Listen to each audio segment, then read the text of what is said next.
Antes de realizar exames de sangue, é crucial estar atenta e bem informada. Existem erros comuns que podem distorcer significativamente os resultados, atrasando um diagnóstico preciso ou até mesmo direcionando o profissional de saúde para um caminho completamente errado. É frequente observar mulheres experientes e sensatas cometerem falhas evitáveis, recebendo depois informações preocupantes que não correspondem à realidade. Este material visa esclarecer as falhas mais típicas cometidas por mulheres acima de 60 anos antes de exames laboratoriais de sangue. Curiosamente, um desses erros, o de número 9, nem sempre é conhecido até mesmo por algumas enfermeiras. Vamos começar. 1. Não seguir o jejum ou jejuar por tempo excessivo. Este é, sem dúvida, um dos erros mais frequentes, especialmente entre mulheres idosas, cuja rotina é muitas vezes repleta de compromissos, medicamentos e afazeres diários. A importância de seguir rigorosamente as instruções de jejum antes de um exame é inestimável. Certos exames laboratoriais de sangue, como os de glicose, triglicerídeos ou colesterol, exigem jejum rigoroso para garantir a máxima precisão dos resultados. Geralmente, isso significa ausência total de alimentos e bebidas, exceto água pura, por 8 a 12 horas antes do procedimento. Parece uma exigência simples, mas é aqui que reside a fonte de muitas imprecisões. Algumas mulheres, esquecendo a necessidade de preparo, podem comer rapidamente uma torrada ou tomar uma xícara de café com leite, o que distorce imediatamente os indicadores. Como resultado, o médico pode encontrar níveis falsamente elevados de açúcar no sangue ou triglicerídeos, levando potencialmente a um diagnóstico errôneo de diabetes ou a prescrição de medicamentos desnecessários. Por outro lado, existe o extremo oposto. Algumas mulheres jejuam por tempo demais, como 14 ou até 16 horas, acreditando erroneamente que quanto mais, melhor. No entanto, uma abstenção tão prolongada de alimentos pode causar uma reação de estresse no corpo, provocando aumento do cortisol, queda da pressão arterial e até desmaios durante a coleta de sangue. Além disso, pode temporariamente prejudicar a função renal ou o equilíbrio eletrolítico. Qual é a solução? É preciso saber exatamente quais exames serão feitos. Pergunte sempre ao seu médico se o jejum é necessário. Se sim, procure o período ideal, de 8 a 12 horas. Lembre-se que café preto e chá, mesmo sem aditivos, tecnicamente não são permitidos para exames de perfil lipídico ou glicose, especialmente se adicionados leite ou adoçantes. Apenas água é permitida. 2. Tomar medicamentos que podem afetar a precisão dos resultados. Este erro é bastante insidioso, e a responsabilidade por ele nem sempre recai exclusivamente sobre o paciente. Muitas vezes, os profissionais de saúde negligenciam a necessidade de alertar sobre isso, e os pacientes, por sua vez, esquecem de fazer a pergunta. É preciso dizer que alguns medicamentos e suplementos amplamente utilizados podem distorcer significativamente os resultados dos exames laboratoriais de sangue. Um exemplo claro é a biotina, componente de muitos suplementos para cabelo, pele e unhas. À primeira vista, parece inofensiva, mas a biotina pode interferir nos testes de hormônios da tireoide, criando uma falsa impressão de hipotireoidismo ou, ainda mais perigoso, de uma dosagem incorreta de um medicamento já em uso, quando na verdade o paciente está estável. Anti-inflamatórios como o ibuprofeno podem afetar marcadores da função renal. Hormônios esteroides podem elevar o açúcar no sangue e a contagem de leucócitos. Diuréticos podem desequilibrar potássio, sódio e outros eletrólitos. Até suplementos simples como a vitamina D, se tomados pouco antes do exame, podem levar a um nível de cálcio falsamente elevado. A dificuldade é que muitas mulheres não veem as vitaminas como medicamentos completos. No entanto, o corpo humano não faz distinção. Qualquer substância ingerida afeta a bioquímica interna. O que fazer nessa situação? É crucial informar seu médico e o profissional que fará a coleta de sangue sobre todos os medicamentos que você toma. Essa lista deve incluir medicamentos prescritos e de venda livre, fitoterápicos, vitaminas e suplementos, pós, chás, óleos e até óleos essenciais, se ingeridos. Em alguns casos, pode ser necessário suspender temporariamente certos suplementos 24 a 72 horas antes do exame.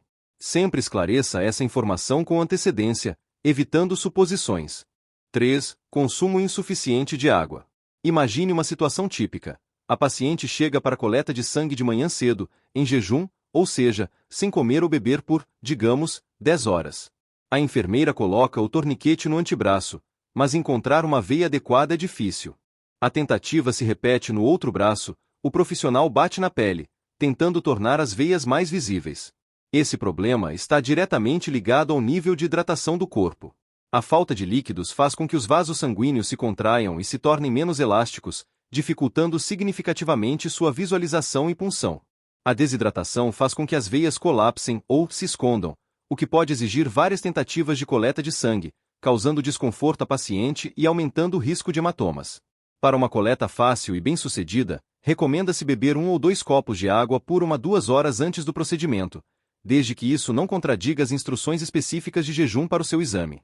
A hidratação adequada ajuda a encher as veias, tornando-as mais acessíveis para a equipe médica e garantindo o conforto do paciente. A enfermeira pode até tentar aquecer a pele da paciente, mas o resultado permanece o mesmo: a veia não é encontrada. A razão está na desidratação do corpo.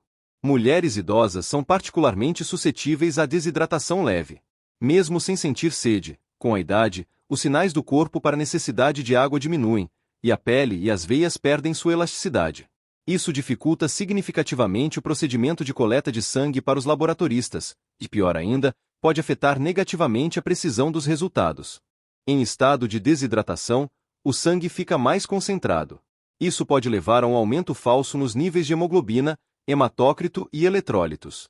Até mesmo os indicadores de função renal, como creatinina e ureia, podem parecer piores do que realmente são, exclusivamente devido à falta de líquidos no corpo. A solução para esse problema é bastante simples.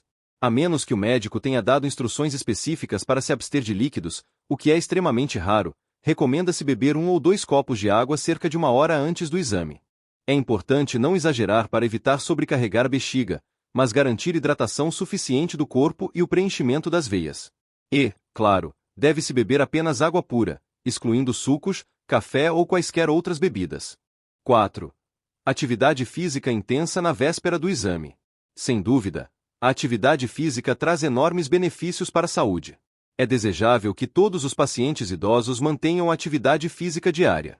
No entanto, é extremamente indesejável realizar um treino de força completo no dia anterior à coleta de sangue. Por quê? Porque durante exercícios físicos intensos, especialmente os de força, ocorrem microlesões nos músculos. Este é um processo natural, necessário para o crescimento do tecido muscular, mas também leva ao aumento de certos marcadores no sangue, em particular a creatina quinase, CK, enzimas hepáticas como ALT e AST, e até mesmo a lactato desidrogenase, LDH. Se o exame for para avaliar a função hepática, doenças cardíacas ou patologias musculares, esses marcadores podem causar alarmes falsos que não refletem o estado real de saúde, sendo apenas o resultado da recuperação do corpo após o treino do dia anterior. Em casos onde o paciente já tem tendência a dores ou foi erroneamente diagnosticado com processos inflamatórios ou fibromialgia, esses resultados falsos positivos podem levar a preocupações desnecessárias ou até mesmo a prescrição de medicamentos excessivos. O que é considerado atividade segura? Caminhada leve, alongamento moderado, yoga e outras atividades de baixa intensidade. No entanto, deve-se evitar levantamento de peso, longas caminhadas ou qualquer atividade física extenuante por pelo menos 24 a 48 horas antes do exame, especialmente se forem investigados marcadores hepáticos, musculares ou inflamatórios. 5. Chegar para o procedimento ansiosa ou agitada. Agora, vamos abordar um aspecto que nem sempre é indicado nas instruções dos exames, mas que afeta absolutamente seus resultados: o estado emocional do paciente. Quando uma pessoa chega à clínica com pressa, estressada ou ofegante, seu corpo entra em modo de luta ou fuga, o que provoca a liberação de adrenalina e cortisol. Isso pode elevar temporariamente o nível de açúcar no sangue, aumentar ligeiramente a pressão arterial, alterar a contagem de leucócitos e até mesmo influenciar os níveis de hormônios da tireoide ou a frequência cardíaca. Há um caso conhecido de uma paciente que, atrasada para a clínica, estava agitada devido ao trânsito e preocupada com a coleta de sangue. Seus resultados mostraram níveis elevados de cortisol e açúcar no sangue. Uma semana depois, em um novo exame realizado em ambiente tranquilo, todos os indicadores voltaram ao normal. Se a decisão de dedicar tempo e esforço a um exame médico foi tomada, ele deve ser feito corretamente. Recomenda-se chegar com antecedência e sentar-se calmamente por 10-15 minutos antes da coleta de sangue. Pratique a respiração profunda, evite olhar o celular com notícias de saúde alarmantes. É preciso dar ao corpo a chance de se acalmar. Pode-se imaginar isso como a calibração de uma balança. É importante obter dados sobre o estado do corpo e do sangue em seu estado original e calmo, e não em modo de pânico. 6. Não perguntar sobre a necessidade de preparação especial para os exames. Muitas mulheres idosas erroneamente acreditam que todos os exames de sangue são realizados da mesma forma. basta arregaçar a manga, coletar o sangue e aguardar os resultados. No entanto, deve-se notar que alguns exames exigem um tempo de realização muito específico, preparação especial ou ajuste na ingestão de medicamentos, e negligenciar essas etapas pode distorcer completamente os dados obtidos. Vejamos alguns exemplos. O exame de sangue para açúcar ou lipídios em jejum, sem dúvida, requer jejum. Para determinar os níveis de hormônios da tireoide, o jejum não é necessário, mas a hora do dia é importante. O ideal é coletá-los de manhã cedo. Exames de nível de ferro são melhores pela manhã e, idealmente, não imediatamente após a ingestão de suplementos de ferro. Ao determinar os níveis hormonais, é necessário considerar se a paciente está em terapia de reposição hormonal. Os níveis de cortisol ou ACTH devem ser coletados em horários estritamente definidos, geralmente entre 7 e 9 da manhã, devido às suas flutuações diárias naturais. Os níveis de paratormônio e cálcio não devem ser verificados imediatamente após a ingestão de vitamina D ou cálcio. Um erro comum cometido pelas mulheres é supor que o laboratório sabe automaticamente o que fazer. No entanto, se o médico não forneceu instruções claras na requisição ou se a paciente não pediu esclarecimentos, ela pode jejuar desnecessariamente ou, inversamente, não jejuar quando era realmente importante. O que deve ser feito antes da visita ao médico? Ligue para a clínica do seu médico ou diretamente para o laboratório e faça uma pergunta simples, mas importante. Existem instruções especiais para esses exames?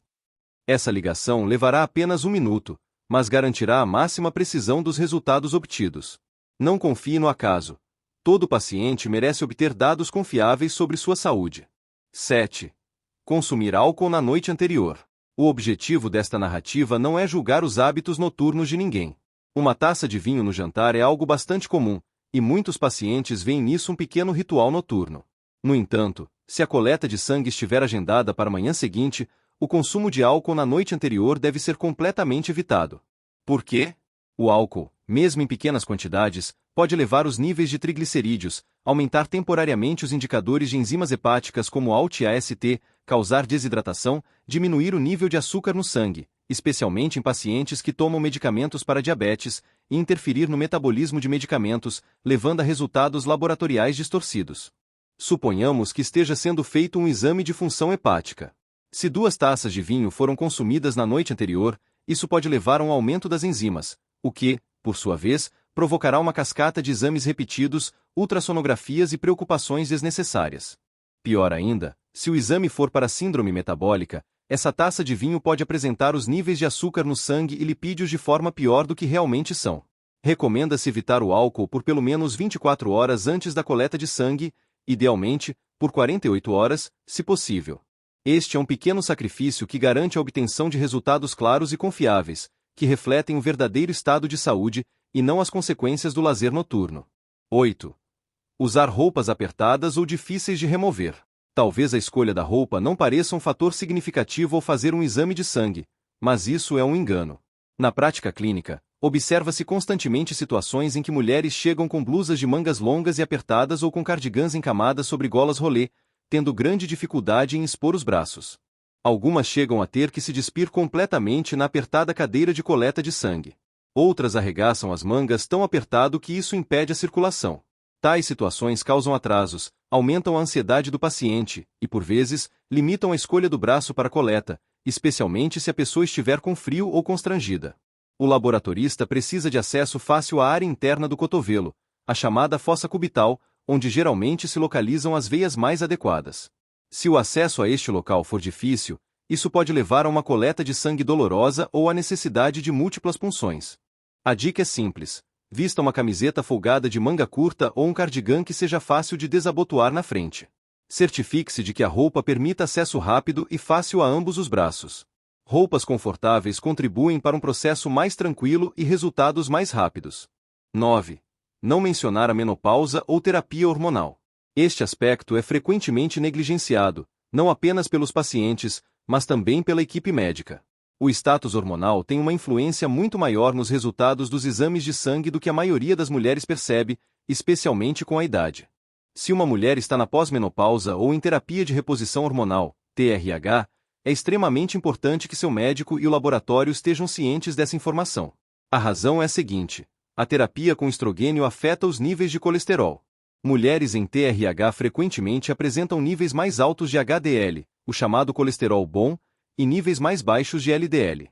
No entanto, se essa informação não for registrada, o médico pode erroneamente acreditar que os resultados são excepcionalmente bons ou que o medicamento prescrito é eficaz, quando na verdade é um efeito dos hormônios. Os níveis de FSH e LH, usados para avaliar a menopausa ou a fertilidade, têm um significado completamente diferente dependendo se a mulher está tomando hormônios. Até mesmo os testes de função da tireoide podem ser ligeiramente afetados pelos níveis de estrogênio devido ao comportamento das proteínas ligadoras de tireoide. Há um caso conhecido em que uma paciente foi encaminhada a um endocrinologista devido a um nível anormal de estrogênio, e só mais tarde foi descoberto que ela continuava a usar um adesivo transdérmico de estrogênio, sobre o qual o laboratório não havia sido informado. Portanto, sempre se deve mencionar se a mulher passou pela menopausa, está em TRH, parou a TRH recentemente ou usa adesivos, cremes ou comprimidos com estrogênio ou progesterona. Mesmo que pareça insignificante, é melhor fornecer o quadro completo. Os resultados dos exames de sangue não existem no vácuo. O contexto é crucial. 10. Não verificar os detalhes imediatamente após a coleta de sangue. O procedimento de injeção foi concluído, os tubos estão cheios e o paciente está pronto para sair da sala. No entanto, é precisamente nesta fase que ocorrem numerosos erros. Muitas mulheres saem sem confirmar alguns detalhes importantes. Todos os exames necessários foram coletados. Às vezes, o laboratório esquece de coletar um dos tubos solicitados, ou um exame é omitido devido a prazos. Foi coletado sangue suficiente? Alguns exames exigem um volume específico, e se for insuficiente, a amostra pode ser rejeitada posteriormente, exigindo uma nova visita. A amostra está corretamente identificada? Erros acontecem. É raro, mas há casos conhecidos de amostras mal identificadas que levaram a sérios mal-entendidos. É importante também perguntar como e quando os resultados dos exames serão recebidos. O médico ligará? Deve-se esperar que a informação apareça no portal médico? É necessário agendar uma nova consulta para discutir os resultados? E esta parte é especialmente relevante para mulheres idosas. Se houver tendência a tonturas, desmaios ou pressão arterial baixa, não se deve apressar em levantar e sair da sala imediatamente após o procedimento. Recomenda-se sentar-se calmamente por um tempo, beber água. É fundamental informar a equipe médica se sentir qualquer mal-estar. Há um caso conhecido de uma mulher idosa que saiu da sala muito apressadamente, tropeçou no estacionamento e acabou no pronto-socorro. A causa não foi o exame de sangue em si, mas o ato de levantar bruscamente em jejum. A moral desta história é simples: não se apresse. Faça perguntas. Certifique-se de tudo. Sua saúde, sem dúvida, vale alguns minutos extras de atenção e precaução.